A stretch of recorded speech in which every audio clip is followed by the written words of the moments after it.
It's June in the garden, my friends, and while spring may officially be over, it doesn't mean planting out some beautiful crops in your garden has to be as well. So in this video, Jacques and I, as well as a few familiar faces from around the country, are going to give you our top picks to be planting right now in June. My first pick is one that I see at Asian farmers markets all over the place. I'm half Filipino myself, and so I'm pretty familiar with all sorts of different Asian greens, and the one I'm talking about today is Mizuna. Mizuna, also known as mustard, and in this particular case, Japanese mustard, is an Asian green. It's actually in the Brassica family. You might remember Brassica oleracea, which is broccoli, cauliflower, cabbage, kohlrabi, Brussels sprouts, the list goes on. This is actually Brassica rapa, so it is a different species, but it is very related and it grows in much the same way. The things I really love, particularly about Mizuna in June, is my season gets somewhat hot here. Most climates tend to be ramping up in that heat as you get into June, July, August. And what I love is while it might be challenging to grow something like spinach or lettuce, when it comes to Mizuna, it really can handle the heat. And you also tend to harvest it just a touch earlier. Like a baby Mizuna is beautiful.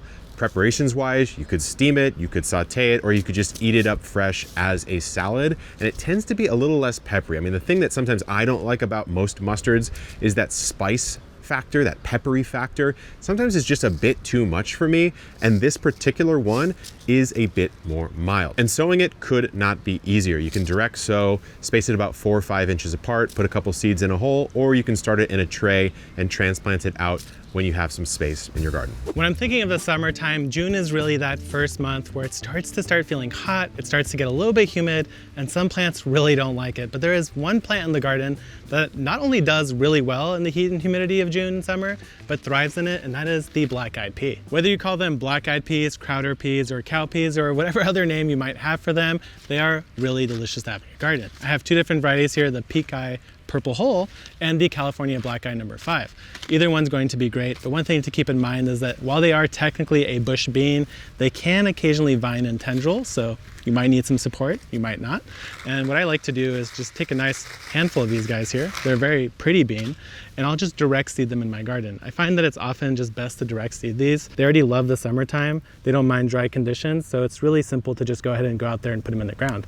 Now what I'm doing is I'm planting them in between my row of peppers here. Peppers and cowpeas like humid, hot weather, so this should be a perfect companion planting. So my plan for these black-eyed peas here is to just let them grow until the end of the season. They'll get fully dry, and then I'll have a nice harvest of my very own black-eyed peas. Now I know in some parts of the country, it's already been pretty hot for a while, but here in Chicago Zone 6A, June is really the first month where we can feel pretty confident that there's not going to be a cold snap that comes through and damages our heat-loving plants. That's why this is the perfect month to get your peppers out in the garden. Peppers are heat-loving plants. They actually prefer daytime temperatures between 70 and 80 degrees, nighttime temperatures between 60 and 70. So I always wait to move these out to the garden a little bit longer than some of my other plants. Now I've actually found that peppers work really well in my container garden. A 7-gallon grow bag is what has worked the best for me for one pepper plant. I also like to provide support because not only do we get a lot of wind up here on my 3rd-story rooftop deck, but also once the plants start to form fruit, that's going to add weight to the branches, and this helps to keep the branches from breaking. When you garden in a smaller space like I do, you do have to be more selective with the plants that you're growing because I don't have a lot of room. So I don't want to waste space on a plant that I'm not really going to utilize. So I used to grow both jalapeno and sweet peppers, and then I realized I don't eat a lot of jalapeno peppers, so now I just grow sweet peppers. I have different varieties, they're also delicious, and honestly, most of the time they don't even make it down to the kitchen because I will eat them raw off the plant. So thanks to an extended super hot season, we have the option of growing this nourishing staple crop of the tropics. It's called cassava. You may also have heard it called yucca in Spanish, and it is a starchy tuber. It's actually one of the principal starchy tubers that is eaten across the globe, especially in the tropics. You've probably had it before because it gets processed into tapioca. So if you've had tapioca, you've had yucca, you've had cassava. This produces incredible yields. We're talking massive returns in just a relatively short amount of time. So I don't have any germination tips for this plant, because it's actually propagated by stem cuttings. So you're going to go a few feet up on the stem and you're going to cut yourself about a 1-foot piece. And the most important thing is you wanna make sure you got brown woody growth, not new green growth And you're going to make sure that your nodes are super close together because each one of these nodes is a growing point. Tubers are going to come off of these pieces. So the closer together the nodes, the higher yields you're going to have. Okay, what's super important is you don't want to plant these upside down. So what you do is you check out this little leaf scar and there's a tiny bud you can see just above the leaf. You want those buds to be facing towards the sky. So I know I'm going to plant this cutting in this direction. And I'm actually going to plant it at a 45-degree angle, and I'm going to bury it in the soil about 3/4 of the way. That means that I'm getting all these little nodes to make me delicious tubers. Each one of these stem cuttings is going to be placed about 3 feet apart. That way I'm giving my plants plenty of space. About 1 to 2 weeks after planting, you're going to expect to see leaves start to shoot out. One thing that's so important to keep in mind is you need 6 to 11 frost-free months to produce this plant. Now, that's going to be dependent on care and how much rainfall you get that year. So anybody in a zone colder than a zone 8, you really don't want to bother with this plant. But if you're in a zone 8 or warmer, it's going to be easy peasy for you. And these plants, they like regular water and average soil. They can actually tolerate quite a bit of drought and they can tolerate pretty poor soil. But the better quality soil and the more adequate water you give them, the better they will perform. But you can still get an incredible crop with quite a bit of neglect. Okay, so this is such an easy to grow plant. It really grows itself. Now, the one tricky part is processing because yucca is prone to rot in just a few days after harvest. So what I like to do is have a harvest plan in my mind and don't harvest more than about a day before you've got that plan set because you want to dig those tubers and you're going to either chop them and freeze them, you're going to grate them and dry them into a gluten-free type of flour, or you can eat them fresh. But you're going to leave them in the soil. The soil is going to act like your natural root cellar. So you're just going to leave those tubers in the soil until you're ready to deal with them. Because once you harvest, that clock starts ticking. So important to note that the leaves and the stems and the tubers of this plant contain cyanide, and they are poisonous if eaten raw. So you absolutely have to boil those roots until fork tender. After they're fork tender, they're completely safe to eat, delicious and nourishing, but please do not eat them raw. This next crop is a hot topic for debate. It's so beautiful and every gardener wants to grow it in their garden, but it can really divide gardeners when you're discussing whether or not you can even plant anything next to it.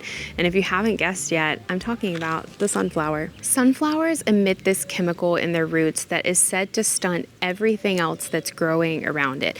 And this is so debatable because despite that chemical being present, there are some people that claim they have never ever had an issue growing sunflowers with anything in their garden before, yet there's others that claim they can never grow sunflowers with anything because it stunts their growth. I am one of those lucky people that have never had an issue growing sunflowers. In fact, one of my favorite things to companion plant with sunflowers are runner beans. I love to use the really tall sunflowers like this mammoth variety as a trellis for beans. But if you would rather err on the side of caution, you don't want to take any chances with your precious crops by planting sunflowers near them, just make sure that you're planting them far away in like a separate flower bed somewhere, or they even do really well in grow bags. I've planted sunflowers in 20-gallon grow bags for many years now. They've always done well, especially the dwarf varieties. Speaking of varieties, there are so many different varieties of sunflower and all of them grow a little bit differently, but here are a few of my favorites. First, we have the mammoth sunflower. This is the sunflower that I like to use as a trellis for beans. It's the huge classic sunflower, one large stalk, one massive flower head. I also really like Sunspot. This is a dwarf sunflower, perfect for containers, perfect for balconies. It only gets to be about 2 feet tall and it has multiple blooms. I also really like Vanilla Ice. This sunflower has smaller bloom size, but it has more blooms in total. So it's a branching type of sunflower. It's not just putting out the one flower head, and it's really beautiful. It has the really light kind of pastel yellow color to it. Last but not least, I love the Mexican sunflower. I tell everyone that I know to grow this in their garden because it attracts butterflies like crazy. I've never seen so many butterflies in my garden ever. 100% would recommend planting this one. To plant sunflowers, I like to just direct sow them right into the garden because sunflowers, they grow this long central taproot, so they don't really like root disturbance. They don't really like to be transplanted. So your best bet is just sowing them in the garden about an inch or so in depth, just depending on the variety that you're planting. And if you want to try the bean experiment, I always plant my sunflowers first. I let them grow to be about a foot or two tall and then plant the beans. Because if you plant the beans with the sunflower, the beans are going to outgrow the sunflower so fast and then they're not going to have anything to climb. And when I plant the beans, I'll usually do about 3 beans per sunflower stalk, and I'll just plant it kind of in a triangle shape around the sunflower. And if you live somewhere like North Carolina where we get these crazy wild afternoon storms, it seems like every day. As you can see, my garden is like absolutely drenched right now from all the storms we've been having. You're going to want to stake your sunflowers to make sure that they don't fall over if there's any wind gusts or tornado warnings or something like that. I like to just use a simple wooden stake and just use some twine to tie them to the stake. As a gardener, June is really one of my favorite months of the year. It is when you really start to see the fruit developing on your plants, such as your tomatoes, your peppers, your cucumbers, your squash, and everything else in between. And a lot of people think this is the time of the year where I just wait, harvest, and prune, but there are a lot of openings in the garden. I'll show you exactly what I mean. For example, right here is where I used to have my onion patch, but I just harvested out and now I have free space.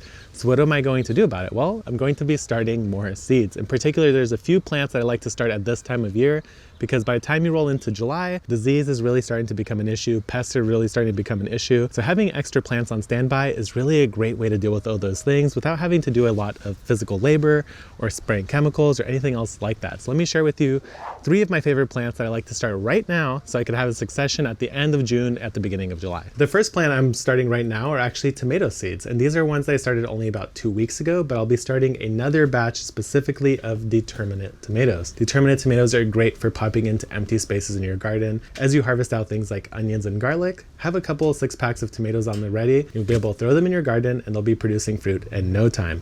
Now, the other 2 are mostly about disease management, and that is squash and cucumbers. Squash right now, if you start it, you might be able to skip the squash vine borer pest season and get a pest-free plant, but also you will get less powdery mildew as you go deeper into the summer and start to become more favorable, at least in my climate, for drier weather and less chances of powdery mildew. So cucumbers and squash and tomatoes are all fantastic to start right now. Not necessarily put in the ground right away, but to have towards the end of June when your plants start to get a little bit tired and they really start to produce, go ahead and pop in some new plants wherever you have open space in the garden.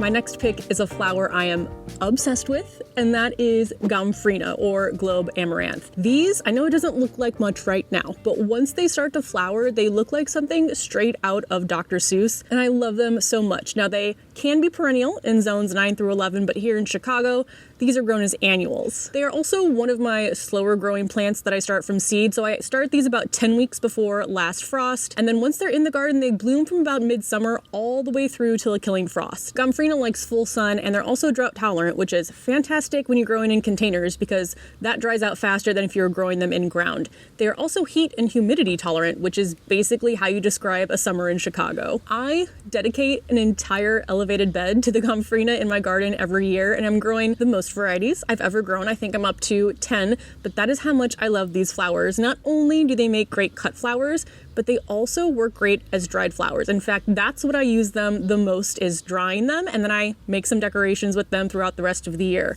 But they dry almost identical to how they look when they are growing in the garden. So these are some Gomphrena that I grew last year and dried. And a fun fact, Gomphrena is actually edible. Now, it doesn't taste like much, but you can use the colorful petals as botanical sprinkles. It's June in Florida. That means we've already had a few heat index days and we've gotten close to the triple digits already. My list for what I can get in the ground for the month of June is rapidly dwindling. So I'm gonna look to a crop that local Floridians have been growing since pre-Columbian times, and that is the Seminole pumpkin. So the Seminole pumpkin is Latin name Cucurbita moschata. It is a cousin of the butternut, and it does have a very similar taste and texture when you eat it. So what sets this variety apart is it can withstand and even thrive in a Florida summer with all that heat and humidity. And it is an heirloom variety that's been passed down for hundreds of years. And through Florida's oral history, we know that a number of indigenous tribes have cultivated this specific variety. And you will find a range in different sizes and shapes in this one because it's a true heirloom. It's got a lot of variation to it. And this is a super popular choice in Florida as the ground cover for your food forest. And that's what we're going to be doing today. So germination-wise, these guys are a breeze. They're just like any other squash. So we're gonna plant them twice as deep as they are large. So in this case, maybe about an inch. And we're always going to direct sow Seminole pumpkins. Yes, you can start them in trays and transplant them out if you want, but they don't love that transplant shock. So let's try to direct sow if we can. Soil-wise, the plants are not particularly picky. They will take any kind of well-drained soil. We're going to give them regular watering as they establish, but a mature Seminole pumpkin plant is actually quite water thrifty. So I like to set these plants about 4 feet apart because they have up to 25-foot long trailing vines. These plants are going to set fruit around 3 to 4 months after planting, and they're actually going to crank out those fruit until the first fall frost or until fall when they sort of peter out if you don't get a frost. One thing that's important to note, when you're harvesting these pumpkins, give them about an inch of stem length. That's going to increase the storage capacity of your fruit. And these do have an impressive shelf life. I think this fruit here is about a year old, and they are known to sit on your shelf, if well stored, for up to a year. So whenever I plant any kind of squash, I always make a little hill, incorporate a bit of compost into that hill, and then I make sure to sow more than 1 seed, usually 2, sometimes up to 3. This is going to let me select, I'm going to thin to the strongest seedling. Once they emerge, I'm gonna pick the one that looks the most robust, and the little weakling is gonna get pulled out. And I'm gonna go that strong seedling, take off, and that is my cucurbit recipe for success. As a gardener that also really loves to cook, I'm always looking for new things to grow that are going to expand my palate and especially expand my knowledge of different cultures and what they grow and what they eat and how they eat it. So that's why I am going to be trying to grow bitter melon this year. Bitter melon is also called bitter gourd, and it's commonly grown and eaten in Asia, Africa, and the Caribbean, where it's also highly revered for its medicinal qualities as well. And even though it's called bitter melon or gourd, it's not a melon. It's not a gourd. It is in the same family as melons and gourds though, which is the Cucurbitaceae family, but they are quite different. Because they're in the same family, you want to grow this just like you would a melon or a gourd. They really like the heat. They like to be direct sown right into the garden, and they're vining plants and they can get quite prolific, so you want to make sure that you're giving them a really sturdy trellis to climb. Bitter melons are typically green unless you get a different variety. I think I've seen some varieties that are white or yellow, and it has this oblong shape with this bumpy kind of texture. And what sets it apart is it's exactly what the name implies. It's really bitter. And you're probably thinking, why would you want to grow something that's bitter? But it's only bitter if you eat it raw. And a lot of people don't eat it raw. They cook it down. So they'll throw it into stir fries or soups or curries. And this takes a lot of bitterness out of it and it turns it into a really tasty dish. Bitter melon is known to just be an overall health food. It has tons of vitamins and minerals and antioxidants, and it's been used medicinally for years. But what's interesting about it is a lot of studies are being done that are showing it has a really good effect on blood sugar levels, and then it can be really great for diabetics. So seeing as how this is going to be a new one for me this year, you guys will have to leave me some of your recipe recommendations in the comments. As the season progresses, there's so many things you can pop into the garden to keep a bed or a barrel looking full, and to me there's no better example of that than some herbs. The first one I have is so easy to plant no matter where you are, no matter what your gardening level, and it would be the world of chives. So of course there are the common chives, which I recommend if you just love chives, but if you want to get a little bit more of an Asian flavor, a little bit more nuance to the chive, then I would recommend garlic chives. They also grow just a touch differently, but these ones are perfect for a barrel or a container, or just peppering into raised beds, direct sow and sprinkle. You don't have to worry too much about spacing with chives. They're also resistant to deer if you have them coming up and nomming on all different parts of your garden. Maybe sprinkle some chives around. Can't promise it's going to deter deer forever, but it can work quite a bit. So chives are fantastic, but this guy right here might be my new favorite. This right here is supposed to be fennel, but it's been getting munched on by some swallowtail butterfly larvae, and I have a suggestion for you a bit later on how to prevent that. But fennel is perhaps one of the more versatile plants that you can grow in the garden, and it really makes a good option for the side of a barrel like this, or a container, or even just peppering it around in a raised bed. This variety is called Finocchio. It's the one that I tried to grow right here before I got munched on. But fennel is just so versatile because number one, you can grow it for its bulb, which is right down here. And the way to do that is to plant it right about now and grow it into the fall, giving it time to grow large and develop a very big bulb that you can of course roast and eat and taste absolutely delicious. But the one frond I have left right here, it's also used for that. You can put that on like some salmon or all sorts of different dishes in the kitchen. And if you want to use it just for the foliage, then I would just succession sow your fennel every 3 weeks. You don't need to let it get to bulbing size. But if you forget about your fennel all season, including the bulb, that's fine, because fennel produces, you guessed it, fennel seed, which is in pretty much everyone's spice cabinet. So it's super versatile, but you can run into this exact problem. Fennel and other plants in the same family, they really get eaten by particular caterpillars. In this case, the swallowtail butterfly larva that just munched on this. So something that I recently learned is there's a variety called bronze fennel. If you go to the nursery, pick up bronze fennel and plant that in an area and allow the caterpillars to eat that. That's sort of your sacrificial crop. And then the eating fennel like this Finocchio will be untouched. So a fun little tip there. Now let's talk about probably my favorite summer herb to get going and also plant on succession, which would be dill. And I have two varieties for very specific reasons. The first is Tetra Dill. This one does not flower as quickly. It's not going to bolt, meaning that if you love dill for those beautiful leaves, those sort of floaty, tendrily-like leaves, then this is the one to grow, and you can either sow it indoors or you can direct sow it in the garden. In fact, I have a little bed of mint right here.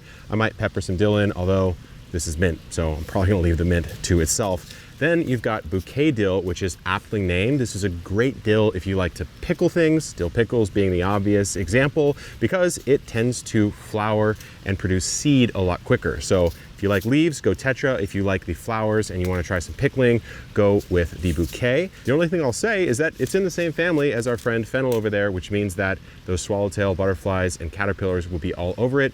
And that's not that bad a thing. You might just want to plant some for them and some for you. So those are our June picks. And if you want to get a little bit deeper into the world of herbs, we have a whole playlist right here. Check out some of our seeds at botanicalinterest.com. Good luck in the garden and keep on growing.